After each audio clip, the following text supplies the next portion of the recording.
to Grief Inspired. My name is Catherine McNulty, and today I have a fantastic interview for you. We are going to be talking with Lindsey Hunt.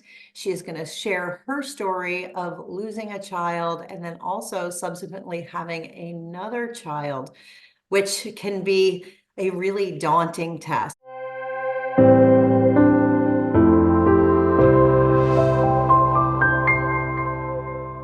To all of that, Lindsey, hi and welcome. Hi, thank you for having me today. I'm so glad that you can be here. You know, I've done a few videos about losing a spouse, but losing a child is a whole nother thing. And so I want to take time today to be able to talk about that. So thank you so much for being here. Can you tell us a little bit about your story? Tell us who you are, and then share a little bit about Victoria. Okay, I am Lindsey Hunt, and I'm married, and I have a little boy. His name's Maximus, and we just moved last year actually to a 1 acre farm, which a farm like we have chickens, so that's what I consider a farm so far. And then we're homesteading and canning and doing all the things, and so that's kind of our life right now, and it's great, and we're so blessed. I'm so grateful to be able to do all those things and just enjoying our life here. And then we have a little girl, Scarlet Grace. She was our rainbow baby, and she is now 2 years old as of Thursday, actually. So it was Oh, her birthday. wow. Now Yeah. tell everybody, in case they don't know, tell people what a rainbow baby is. Yes. So rainbow baby is a baby that was born after your loss. So Scarlet is that to for us. So yes, gift from God for sure. So yes. Awesome, awesome. Tell us about Victoria. Okay. So, um, I got some notes. Let's see. All right, so I'll preface it by saying I have epilepsy. I went to a doctor in KU up in Kansas City, Missouri, to get some medicine for my issues I was having. And yeah, so I'll start there. And then fast forward a little bit. Um, the doctor prescribed me some medication they said that was safe to get pregnant on. So we got pregnant. And did not causes infant death is actually one of the side effects of that. And so we went ahead and were pregnant, and then we got the medication, and yeah, those two things did not go together, obviously. And Your so doctor knew you were pregnant, right? no, we weren't pregnant yet. She You said weren't we pregnant were yet. safe. Got it. It was Okay. safe to get pregnant on that medication while taking Got that it. medicine.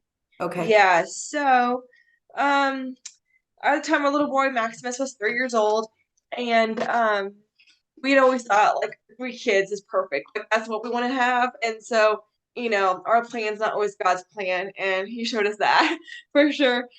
Yeah. So we got pregnant with our second child.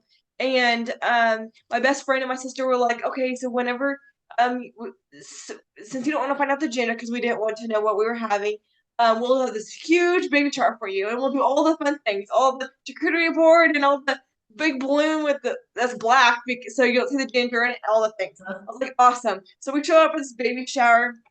It is like the most epic thing in the world. Like my Pinterest board came to life because I was just like, it was just so exciting.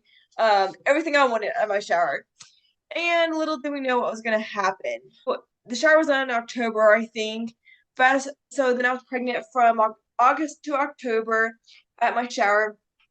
Had some spotting, not a big deal. They said just keep on like day by day, just took it day by day. Kept having that through the whole entire pregnancy. Um, yeah, Christmas Eve night, we were at my parents' house and celebrating Christmas, and everything was going well until I had to use the restroom. And then I lost a mega amount of blood loss. And then I was just like, okay, so didn't know what to do. So I was texting my husband from the bathroom, like, Right. That had to be really yeah, scary. Like, yes, because how far yeah, along were you at that point? 5 months, yeah, 5 months, Okay. So yeah, long so you were pregnancy, at a point where that shouldn't be happening. So to have that right, happen definitely. would be very scary. Okay. Yeah, so then I was like, we have to get everything packed up and ready to go. Just don't ask questions, just so like let's just go. So I would go out, I clean up, go out there, don't say anything to them because I didn't want them to freak out or anything. So We pack up all of our stuff. We get Max. I had the excuse. It's his bedtime. We got to go home and get into bed. So Zach drove us home. I dropped them off actually, and then I drove myself to the hospital. And then they checked me out. This isn't normal, but I think it's gonna be okay. Like, you should just go see your doctor tomorrow. Like, okay. So went to the doctor. She was like, okay, like, let's go. We'll just keep in touch with your high risk doctor to make sure everything's going well. Doctor said, yeah, her heartbeat's a little irregular. She's like, yeah, her heartbeat's irregular. She's kind of small, but that's not normal. So it's not lots of people have smaller babies. But I was 6 months pregnant at that time, and barely looked like I was probably 2 months pregnant, and she was only like 10 ounces. Um, so anyway, then this, um, so she's like, I'm gonna send you over to your high risk doctor. So we went over there, and I was only 4 minutes away from my other doctor, and so we went over there, and within that time, she already passed away, but we didn't know it. Um, and so the week of that week when I went in for my appointment, I was asleep in the car, and so Zach's like, I'll stay out in the car with him while you run to the doctor. So I ran in the doctor, go to high risk doctor, and then at the high risk doctor, they let me down, ultrasound. Yeah, she's passed, her heartbeat's gone, and you never forget those words, and I never will. So wait a Um, minute. So you went into the doctor thinking it was a routine yeah, doctor's visit, yeah, and then they do the normal ultrasound, right? uh-huh, The way they typically do it. And then yeah. tell me what happened. Okay, so then she's looking at the monitor, which I'll never forget. She's looking at the monitor. She's like, yeah, let me go get another nurse. Has her come look at it, and then she goes, yeah, her heartbeat's a little irregular. I think we're gonna go have you drive over to your high risk doctor because they know more about everything, and then you can have them check you out, and they can just see more with their technology that they have over there. Right. That's why we went over there. So then we drove over there, and within that time, she'd already passed away But you at the didn't high know risk. that until you got there. No. So we got there. I went up there. Zach and Max were in the car, and I went up there, and they're like, "Yeah, just go and lay down here. We'll do the ultrasound real quick." And then she doesn't say any. Actually, it took for several minutes for her to say anything. I was like, "She's not moving. She's not moving." So she's passed away, right? And then I lost it, of course. And then they told me to text my husband or call him, whatever. So I don't remember. I think I texted him, and then um they stayed us in a room, and at the time Max was still asleep. So the nurses actually took him in a separate room away from us so we could handle our situation. And so he's still sleeping, and then he wakes up in the nurse's office screaming, crying because he's afraid of where he's at. I Right. felt so bad. But then they brought him in with us, and then he was there. He didn't understand though, Right. so really. But yeah, so then the hypnotist doctor's like on a video screen because she wasn't actually there. But she's like, yeah, like so they told me what happened, and I'm sorry about what happened. We don't think it's a medicine, but we don't really know what's wrong with it, what happened, like what caused it to happen. Um, I will always till the day I die, I think know it was the medicine. Right. There was no proof, but I don't know. And I guess it just helps me cope with what happened, or understand. Right. Right. So they weren't really able to give you anything definitive, No, which again, that's very, very it's closure. common in Yeah, these it's not kind of losses, right? right. Yeah, I think it makes it, even more difficult because Yeah, we want to have a reason, we want to understand why. yeah. Um, yeah. In January of Yes, 2021. yes. So then, since she passed away, after we I had to go do a natural birth and everything. And after seeing her, I couldn't do cremation, so we did the full burial and funeral and all the things. And then at that time that we were living through hell, like we So felt like how big was she? Like how far along 10 were you at that ounces and point? six Okay. months pregnant. Okay. She Okay. should, several pounds by that. Mhm. She only got 3 months left. So, Right. Okay. Yeah. So then you had to go back, right? So you go back home, Oh right? yeah. You still have Max, right? Yeah. So, And if we didn't have Max, Zach and I both said like we don't know what would happened to us really because he kept us going and he kept us happy and mhm. laughing. When we didn't feel like laughing, he would make us laugh and without knowing what he was doing. Yeah. Right. Well, there's something really special, I think, about a 3-year-old, right? Because he was Yes. 3 at that time, and they're just their Yes. innocence and stuff. I mean, what a blessing to sort of have him around, Yeah. to because there's just something really comforting about little Yes. ones like that and their hugs and their smiles and their laughter. Yeah. Oh yes. Yeah, Maximus was he's a very special kid and he's very empathetic. So when we would be crying or we would be upset, he'd become cuddling us and say, "It's okay, mommy," or not know really what's going on. So yeah, like it was hard for him, I think, because after the funeral, people would bring over flowers and everything, and he doesn't know why they're Right. doing that. So the house was full with flowers and stuff, and he's like does not know what happened. So I don't remember really exactly what we told him. Like, mommy just sick is what he thought. Hmm. So yeah, and I was like that. I was bedridden basically the whole time. So I had restrictions. I couldn't pick him up for this whole 6 months. Like I wasn't allowed to carry him. So he had to sit on my lap, and it was very hard for him. And yeah, Well, that right, because his whole world changed too. Not only did your yeah, world change and your husband's change, but it changed a lot for him. And then not being able to really, comprehend fully what happened. yes, And not necessarily wanting or knowing what to share, or because I know we've had lots of conversations about that in terms of, yeah. what you should tell him. And so what made you decide to look for support? So that would be because I didn't want to keep living in the grief, I guess, that I was living in because I needed to be a good wife for my husband and a good mother for my son. And if you're living in all that turmoil and not feeling well enough, you can't really be there for anybody else. So Mhm, mhm.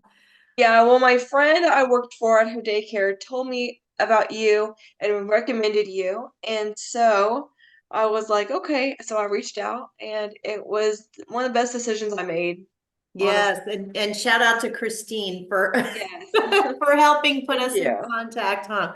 Yes. And I'm so glad, and helping honestly to get you into the course too, which was Yes. great. Yes. I was Um, very thankful for that. yeah, and Yeah. and so well, you wouldn't be here talking to me if you didn't think that the course was helpful.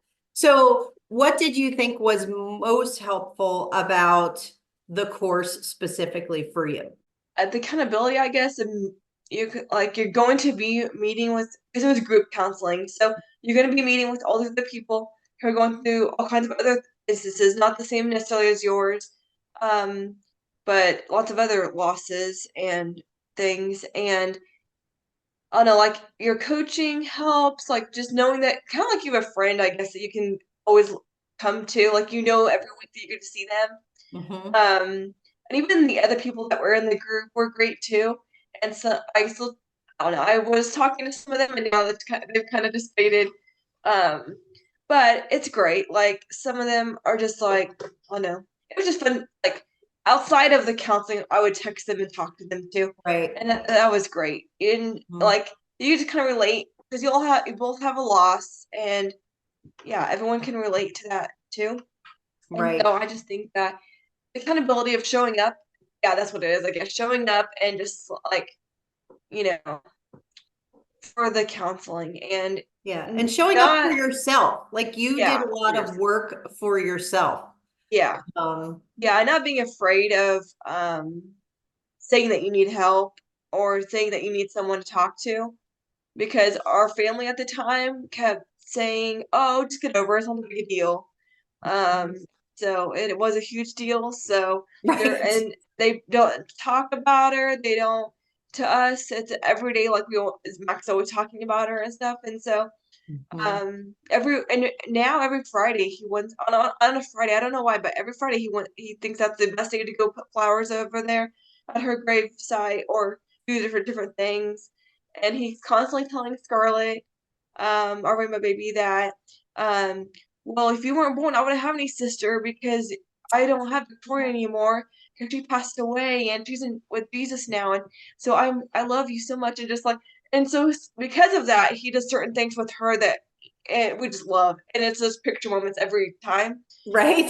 So yeah, it's just precious. So So then you were grieving the loss of Victoria, and you knew, yeah, you went through a period of time where you were deciding, do you try for another baby, right? And that's always, yeah, it's always it's a challenging decision. So how did, yeah. I know you and Zach were sort of thinking about that together. How did you come to that decision to try Um, again? Because well, because we didn't want, so we had a perfect imagine image of a family. So we had three kids, 2 years apart, and that's what we wanted. No more than 3 years apart, because him and his brother are 3 years apart, and that's a decent amount, but no more than that.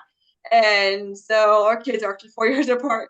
And so so after we lost her, we're like, oh my gosh, like we gotta start trying soon, because if we don't, like, this is gonna be like a 6 year age gap or something crazy. And then they won't be there very close and they won't be able to bond and all those things. And so we yeah, so 6 months later in August, about, we started trying. And so, well, I already went through all the counseling with you. Like I right, went so it through was after counseling, the course when you yeah, decided to after the start course. trying. So, and all that. So I've already got help and everything, and he's over here. So, and our business partner was not a Christian, and but so he's over here. I didn't know at the time, telling Zach all kinds of ideas, about other religions, or I don't think a God is real, or maybe it's just Oh, the world we live in, and pulling him away from God when I'm over here trying to, needing him and praying for him. Like I need to, like, with my husband, that I'm sitting in church by myself. Our son's in class because I went every week, took our son to church even through all of that, and he never came, which is super hard not having your spouse in church with you yep. whenever that's all you're used to. So since he fell away from God so much, and then our business partner was not helping anything at all. It was like tearing up everything. Yeah, I mean, But I think it's useful and to point out, right, how yes, men and women grieve differently, yes, right? definitely. Like That he was, And for, lots of the people who watch this channel, right, are Christian in some sense, believe in yeah, God, and have a strong faith. But even no matter how strong your faith is, right, a deep yeah, loss like this can yeah, can turn it all upside down. yeah, Right. And I mean, I call mine sort of a spiritual crisis, but we all sort of handle it differently. And we sometimes pull away and come back, and things change. And yes, absolutely. There's other people who are giving us all kinds of, oftentimes unsolicited advice. So yeah. So you decided to try again. yeah. So um, even through all that, so we decided to go ahead and try. And so in August, it was like kind of late August, we got pregnant with Scarlett, our Marima baby, and she is nothing but amazing. And then like through all of that, like God still kept his promise, I feel like, to us, because we wanted a girl so bad. So like whenever the bloom popped at that baby shower for Victoria, we were beyond stoked. Like excited is an understatement, and stoked, it doesn't even explain it. Like it was amazing. So excited. And then that just got all taken away from us. And so then when we found out we were having a girl, we were so excited. And Mhm. so that was just God's promise. Like, yes, I'm still gonna give you a daughter, because I know you want and you need a daughter.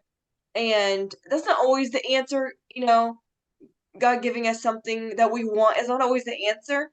But I feel like through what we go through, He still works through that in Mhm. some way. And so Yes. that pregnancy must have been, how was that for you? You must have been Yeah. working through that pregnancy, right? We've talked a little Yeah. bit about So that that. pregnancy was really scary, actually, because her umbilical cord was like cut in half, and it was restricted by different veins and stuff, I guess, wrapped around it, they said.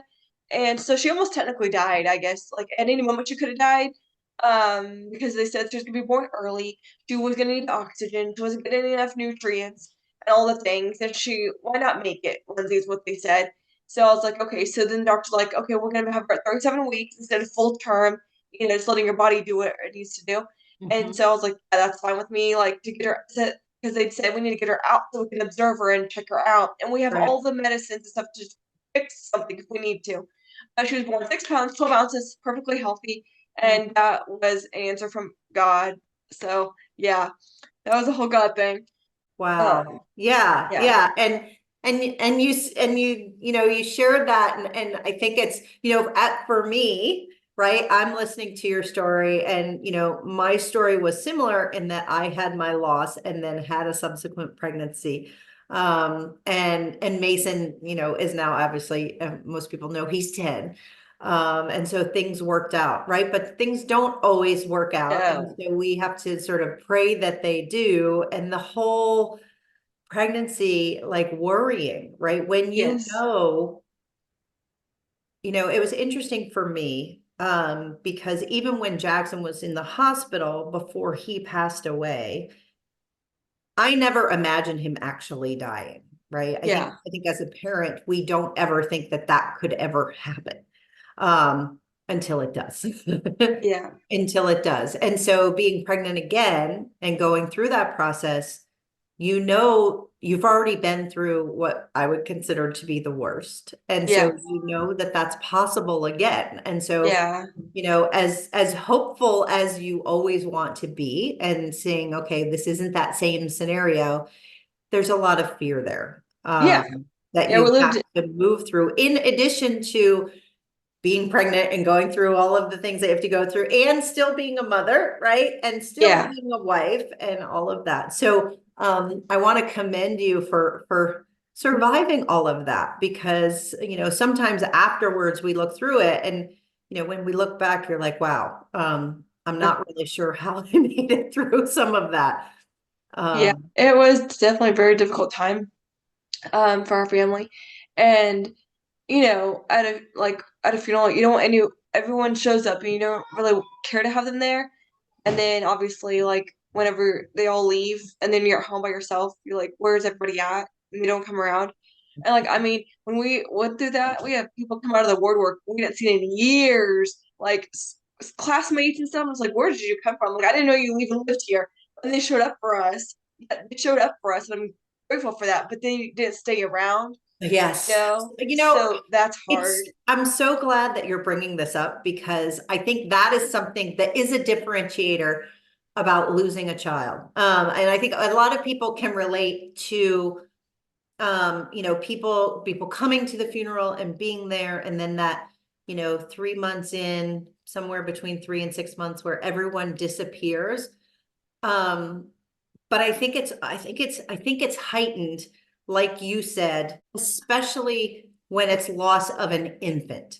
Yeah. Um, right? So it's so traumatic for society, right? That, like you said, people that you haven't even talked to in a long time show up, because They seen it on Facebook is it's why, right. And you it, but know. but it's like people can't even imagine. And I Yeah. want to believe it's because all of these people showed up because they can't even imagine what that would be like, right? Yeah.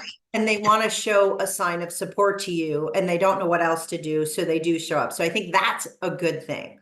Yeah. Um, but then after the loss, right? After the funeral, after all of that, I think it's too hard for people to continue to think about, They can't relate to you either if they've and they never can't been through that. relate to what it's, yes, I think They don't know what to say. that's a great point. And so what it feels like from you and your grief, and from me and my grief, I'm assuming, right, is that there's this big void that they've all left, because we think, well, they don't care, and it's not that they don't care.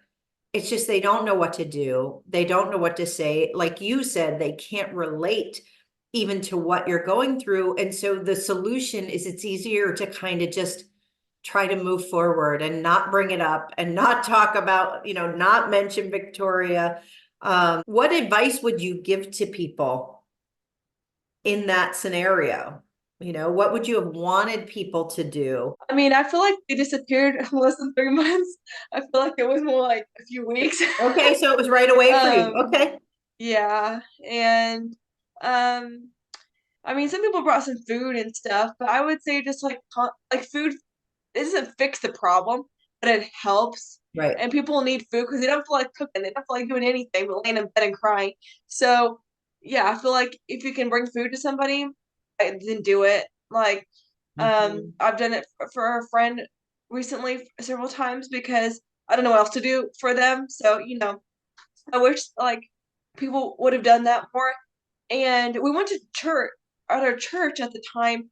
They were like, "Oh yeah, we'll get a food train set up for you and everything," and no one even showed up with a food train. Okay, so here's the takeaway. Don't promise things and then not follow up on them. Yeah, Right? my Like, family was the only one that came with any food. okay, Um, and yeah, and I think sometimes people feel like they need to do something big or grandiose or whatever, and they don't yeah, know what to do, so they don't do anything. So what I hear I you would saying just, is even the yeah, smallest things. yeah, I think it's um, just like food, or you can do gift cards or whatever, because that means a lot. And obviously praying for people, because I know mhm, prayer works. Even if you don't see it working, it's working. God's mhm. working. God's Oh always yeah, working. knowing that other people have you in their thoughts and in their prayers, Yeah, like, and hearing that, I think is really, I think it's yeah, useful. Hmm. yeah, yeah. I don't know. And yeah, I guess just showing up for people. I had a friend that was gonna come to the funeral, or the visitation, I guess it was. But she's like, oh, she was pregnant, and she's like, oh, I don't want to hurt your Lindsay's feelings, so she didn't even show up.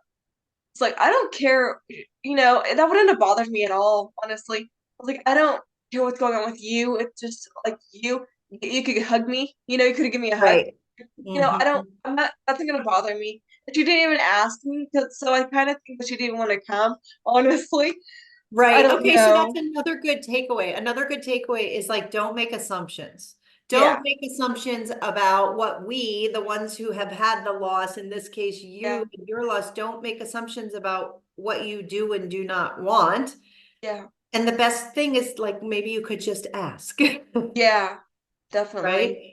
Yeah, And I think it is hard. I had a similar situation with someone who, was pregnant, and, they came to the funeral, and I remember somebody saying to me later, like, that I wasn't being nice enough to her as the one who was pregnant, because it was really hard for her to be at my funeral, at my son's funeral. And I just remember, and this was like early after my loss, and I just remember right. being some dumbfounded, like, seriously? Uh, Like, I'm sorry that uh, it was hard for her, right? yeah. But I'm the one that's over here grieving. Then So stay home, because if you're having such a hard time coming, then just stay home. Like, right, you know, exactly. Like, I'm sorry this yeah. was hard for you, but I'm not really in a space to be worried about your feelings right now No, because I'm a mess over here. right. Yeah, and Yeah. I'm sure people have other situations like that they've. So what else do you want people to know? Particularly about, so Scarlett, your rainbow baby, how old is she now? Two. She's 2. Max is 6 now. Yep, and they're 4 years Um, apart, and they're the best of friends, and they get along great, and they're always fighting, and they play with each other so well, yes, well, and I and think I think, it's the I best. love what you said before, because I think it is going to be a really special relationship. And, and this is just, sharing something personal of mine, is that I really wanted a little girl for Mason too. Yeah, Because I wanted him to have a sibling. And so I know what that feels like. And yeah, and so maybe that's a loss for me too, because I don't have that for right, him. And so I can so appreciate how special things are. And I also love, and I think it's very routine for you, but I think it's a question that a lot of people have, is what do you say to your son? Right? What do you say to Scarlett now? I mean, she's only 2, so her level of understanding. But it sounds like your intention is to keep Victoria part of your family. You're not going to not talk about her. You know, you Right. talk about her with Max. Max talks to Scarlett about Victoria. Yeah. And I have goosies because I think it's so special. Yeah. And some people would think, isn't it just better not to talk about her? Right. That's what my mother does.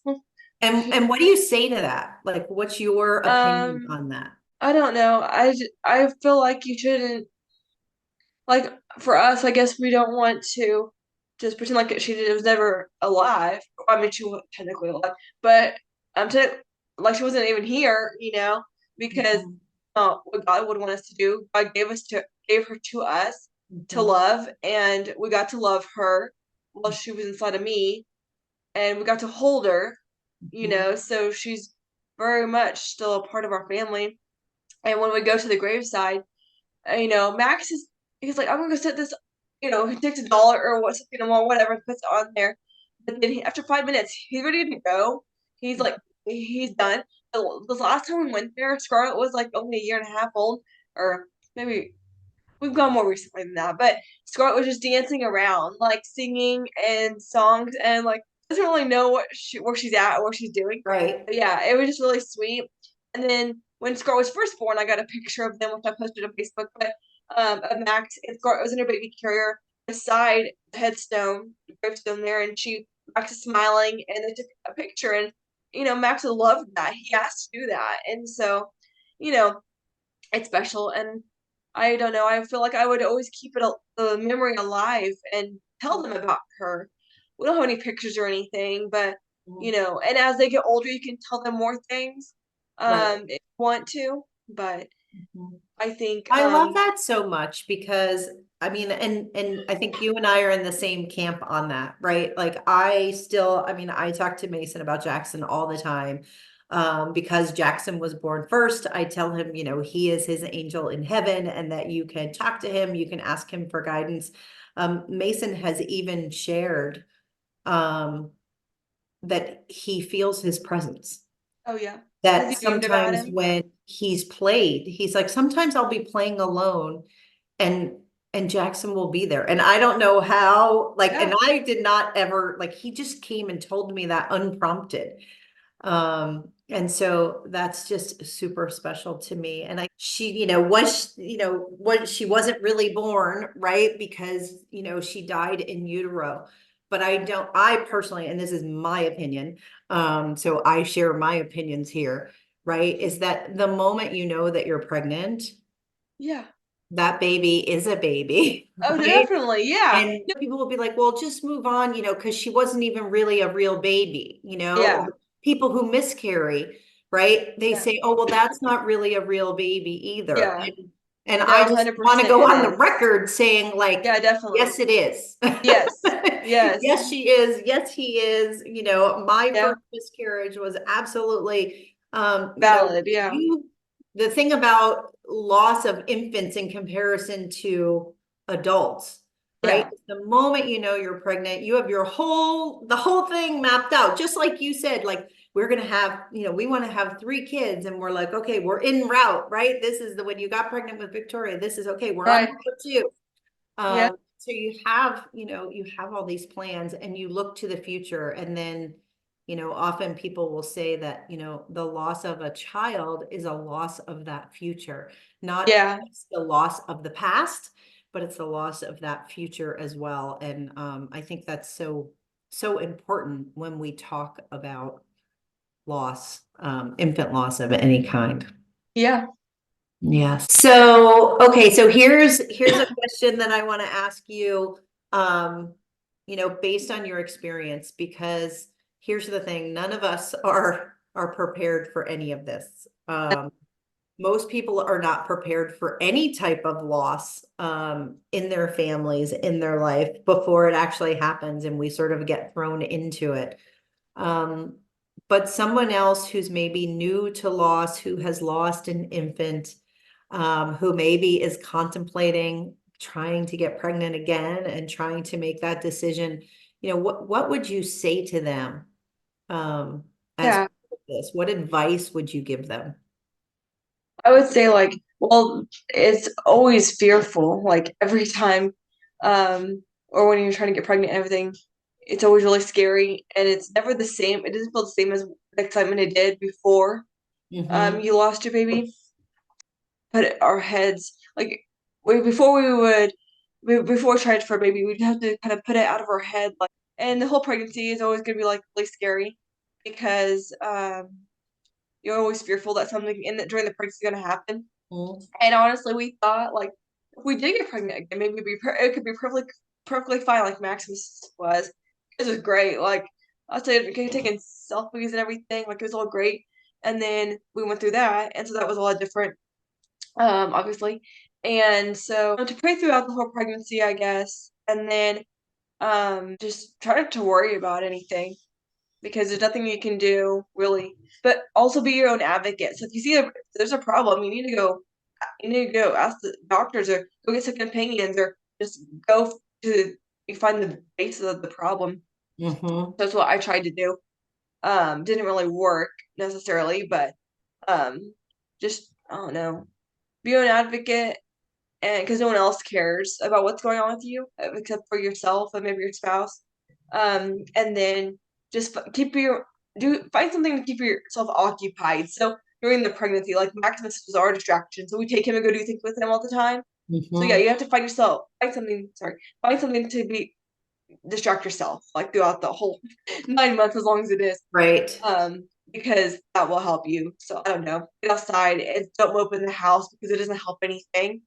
I did have my times where I would, have my crying times, and then that lasted a few weeks, and then I was over it. And I would listen to music, I guess, on YouTube. I just sit there in our office and listen to music.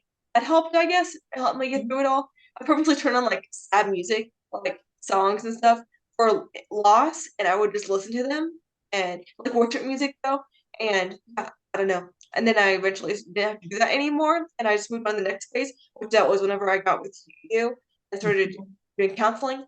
And then yeah, so I guess that was just different phases I would go Right. through. So in terms of dealing with the grief component, what would you recommend that people do? Pray, get counseling from you, and really like because it really does help.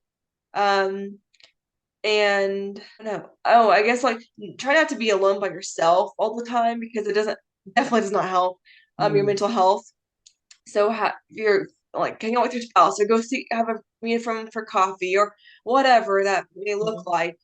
Try to yeah, just find something to do Yeah, I like hear all you the say, I hear you time. saying like be mindful of your own thoughts, right? And Yeah, because sometimes they can be our worst enemy yeah, when we're and grieving. yeah, and don't let other people in your family, if they're negative about it already about the situation, don't talk to them really or blow them off or don't answer their calls or whatever because that does not help when they're constantly feeding you negative information about your situation or telling you to suck it up and go on. It doesn't work like that. So Mhm. you just have to feel it out and you have to go through emotions.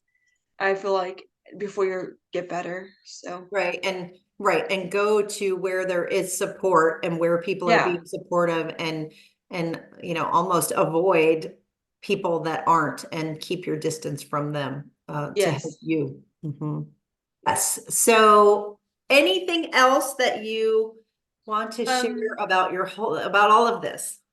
well, I guess like I also didn't touch back on the that my husband did find his faith again because our son went to VBS and had a project to do, and so he needed dad's help with it. So he brought that project home. They worked on it for the whole week, and then that's what brought Zach back to church, and Mm. then slowly, but surely, back to God. And he's a great father to both of our kids, and a great dad. Because anybody can be a father, but it takes special people to be a dad.